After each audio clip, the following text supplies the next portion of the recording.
Assalamualaikum warahmatullahi wabarakatuh. Perkenalkan, saya Nabila Rizka Amanda dari kelas 3B dengan NIM P272350248080. Di sini, saya akan membawakan atau menjelaskan video tentang tugas mikrobiologi, yaitu dengan materi pewarnaan bakteri, isolasi bakteri, ALT, dan AKK. Yang pertama, pewarnaan bakteri gram. Tujuan dari pewarnaan bakteri gram adalah untuk memberi warna pada sel-sel atau bagian-bagian lain sehingga menambah daya kontras dan tampak jelas. Yang kedua, menunjukkan struktur sel. Yang ketiga, untuk menunjukkan distribusi kimia sel. Yang keempat, membedakan mikroba satu dengan yang lainnya. Dan yang terakhir, untuk membedakan gram positif dengan gram negatif. Ya, dan untuk pewarnaan bakteri gram, untuk pewarnaannya menggunakan reagen, kristal violet, dan Lugol iodine. Untuk prosedur pewarnaan bakteri gram, yang pertama adalah membuat preparat ulas atau smear yang telah difiksasi. Yang kedua, penetesan kristal violet sebagai pewarna utama, tunggu 1 menit, lalu setelah itu dicuci dengan aquades mengalir. Lalu yang ketiga, diteteskan mordan atau Lugol iodine dan tunggu 1 menit, lalu cuci dengan aquades mengalir. Yang keempat, beri larutan pemucat yaitu etanol 96% atau aseton, setetes demi setetes hingga etanol yang jatuh berwarna bening. Lalu, jangan sampai terlalu banyak atau over decolorized, cuci dengan aquades mengalir. Yang kelima, teteskan counterstain atau safranin atau minyak imersi dan tunggu 45 detik, lalu cuci dengan aquades mengalir. Yang keenam, keringkan dengan kertas tisu yang ditempelkan di ulasan, jangan sampai merusak ulasan, lalu biarkan mengering di udara. Yang ketujuh, amati di bawah mikroskop dengan pembesaran bertahap. Yang kedelapan, ulasan bakteri diamati warnanya, apakah berwarna biru gelap atau ungu, yaitu gram positif, atau berwarna merah muda atau gram negatif. Selanjutnya, contoh bakteri pewarnaan bakteri gram. Yang pertama adalah bakteri gram positif yaitu Staphylococcus aureus yang berwarna ungu gelap. Lalu yang kedua ada bakteri gram negatif yaitu Escherichia coli yang berwarna merah muda. Selanjutnya adalah isolasi bakteri. Tujuan dari isolasi bakteri adalah untuk memisahkan satu jenis mikroba yang berasal dari biakan campuran menjadi bahan murni. Contohnya adalah untuk identifikasi. Teknik pada isolasi bakteri adalah yang pertama adalah metode tuang atau pour plate. Yang kedua, metode tabur atau split plate.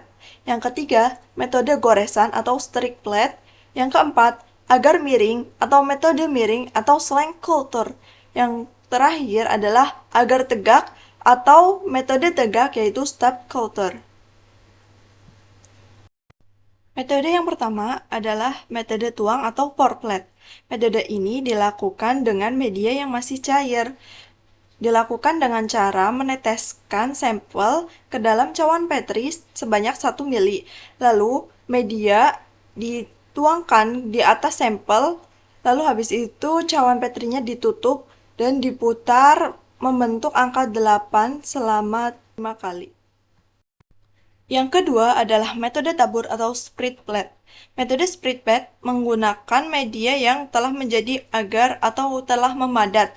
Nah, ini diambil sampel 0,1 mili, diteteskan di atas cawan Petri yang telah ada agar yang telah memadatnya, lalu disebarkan dengan batang L. Baik, metode yang ketiga adalah metode goresan atau stick plate.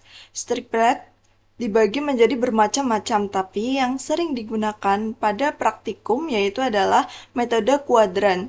Seperti pada di gambar, metode kuadran dilakukan dengan membagi cawan menjadi 4 bagian. Baik, pada bagian awal atau pada bagian kiri atas, digoreskan terlebih dahulu menggunakan OC yang telah ada mikrobanya.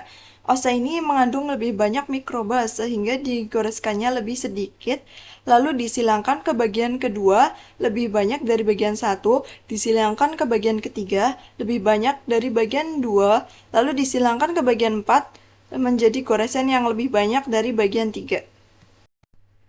Lalu yang selanjutnya adalah metode miring atau slang culture. Metode miring dengan cara menggunakan tabung reaksi. Media dimasukkan ke dalam tabung reaksi, kemudian didiamkan hingga memadat. Jarum OC dicelupkan pada suspensi bakteri, kemudian ditusukkan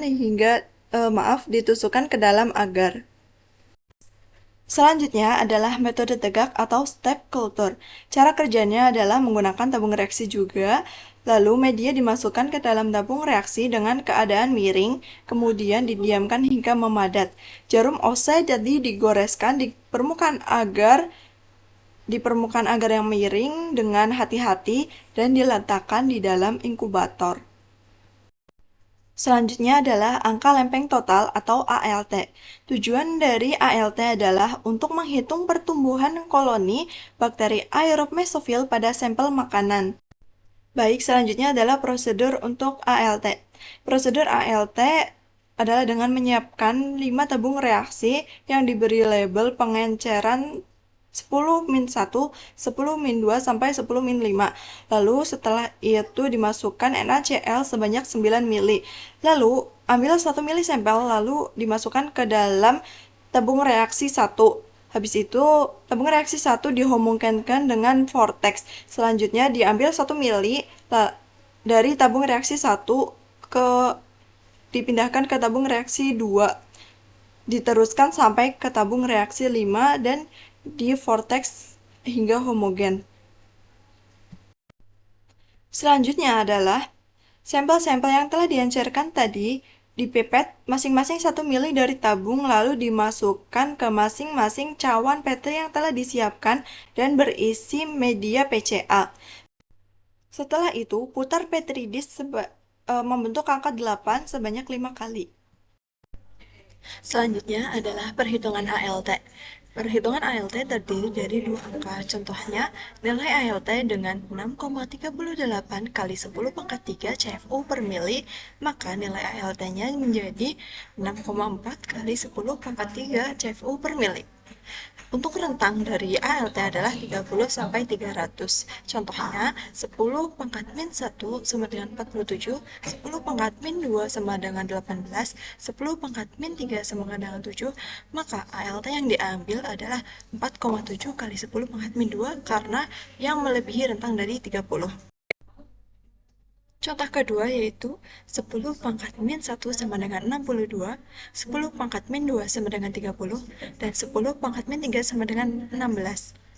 ALT-nya menjadi 1,8 kali 10 pangkat min 3. 1,8 kali 10 pangkat min 3 didapat dari 62 pada pengejaran pertama dijadikan 6,2 kali 10 pangkat min 2 ditambah 30 atau 3 kali 10 pangkat min 2 ditambah lalu dibagi 2. Jadi hanya 1,8 kali 10 pangkat min 3. 10 pangkat 3.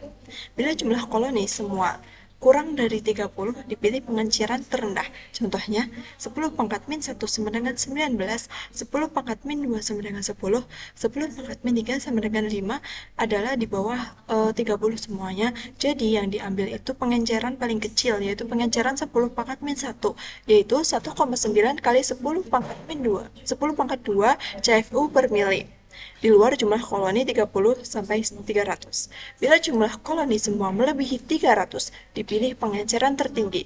Contohnya, 10 pangkat min 1 sama dengan 601, 10 pangkat min 2 sama dengan 528, 10 pangkat min 3 sama dengan 453. Maka, ALT yang diambil adalah di pengenceran 10 pangkat min 3 yaitu 4,5 kali 10 pangkat 5 CFU per mili. Di luar jumlah 30 kali 100. 30 sampai 300. Selanjutnya adalah angka kapang kamir. Tujuan dari AKK adalah untuk menghitung jumlah koloni kapang atau kamir pada sampel. Prosedurnya sama dengan prosedur ALT, tapi media yang dipakai adalah PDA, kalau ALT adalah PCA. Lalu pada ALT diinkubasi pada suhu 37 derajat Celcius pada 1 hari. Sedangkan pada angka kapang kamir diinkubasi pada suhu ruang yaitu sekitar 25 derajat Celcius selama 3-7 hari. Untuk perhitungan dari AKK sendiri juga tidak berbeda jauh dengan ALT. Perhitungan dari AKK mempunyai rentang 15 sampai 150. Contohnya, 10 pangkat min 1 sama dengan 31, 10 pangkat min 2 sama dengan 8, 10 pangkat min 3 sama dengan 7. Maka AKK yang diambil adalah 3,1 kali 10 pangkat 2, karena yang melebihi dari 15 adalah 31. Contoh yang kedua adalah 10 pangkat min 1 sama dengan 62, 10 pangkat min 2 sama dengan 30, 10 pangkat min 3 sama dengan 6. Maka AKK-nya adalah 1,8 kali 10 pangkat 3, karena yang di atas 15 adalah pada pengenceran pertama dan pada pengenceran kedua.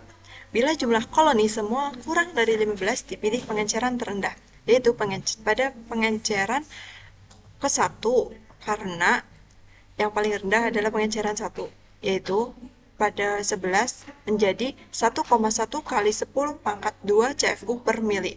Bila jumlah koloni semua lebih dari 150, dipilih pengenceran yang tertinggi. Pengenceran yang tertinggi adalah 10 pangkat min 3. Dan dengan hasil 4,5 kali 10 pangkat 5. Baik, sekian presentasi dari saya. Saya memohon maaf apabila ada kesalahan dari perkataan dan perbuatan saya pada penyampaian saya. Terima kasih. Wabillahi taufiq wal hidayah. Wassalamualaikum warahmatullahi wabarakatuh.